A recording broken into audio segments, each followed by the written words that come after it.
us on BBC News. Well, for more on this, we can go live now to Seth Frantzman, a Middle East author and analyst and an adjunct fellow at the think tank, the Foundation for Defence of Democracies. Thank you for joining us on BBC News, Seth. So we're hearing there about concerns around the humanitarian situation in Rafah. As several commentators have said, this is a heavily populated area, especially since Israel's military offensive in Gaza began. How would Israel go about conducting any military offensive in such a crowded city? Well, I think Israel will learn from what it's done over the last 4 months in the rest of Gaza, which is it has generally successfully been able to move or get many of the civilians to evacuate prior to these operations by basically doing a lot of phone calls and leaflets and whatever they can do to get people to move from certain neighborhoods to certain areas. And they do it in a very precise way so that, for instance, in Khan Yunis, which is north of Rafah, Israel's operated there for 2 months, and they were able, I think, generally to get most neighborhoods to move bit by bit to other areas and then to go in neighborhood by neighborhood pretty slowly and pretty systematically. And I assume that, if and when the military decides to do that, based on what we've heard, that they will do that in that kind of systematic, relatively slow way, or to position themselves in one part of Rafah, but not the rest of it, because it's kind of a big area. And I think they'll learn from what they've done in the last 4 months.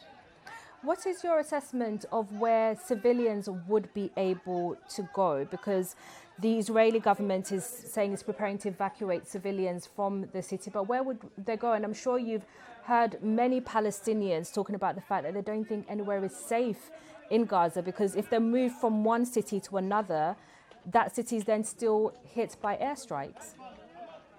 Right. I mean, look, I think there is a portion of this that is also perhaps geared to keeping Hamas in power there on the border, or allowing them to keep control over the area, because the reality is people have been moving back to northern Gaza over the last months. We've seen a lot of evidence of large numbers of civilians moving back to northern Gaza, where there's an estimated up to 400,000 people now.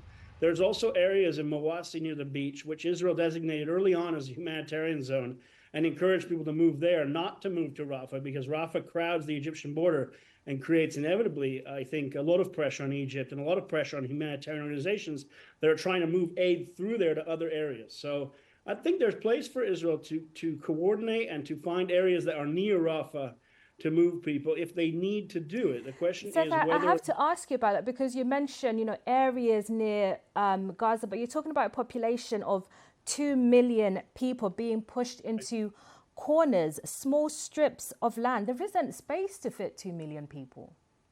Well, there's 2 million people in all of Gaza, and I think that if we saw but the evidence... But if the 2 million people are being asked to move from Khan Yunis to Rafah and then to Mawasi, these are small sections which are now being said to be safe by the Israeli military. But if they're being targeted, and they're also small pockets of land, 2 million people can't fit there.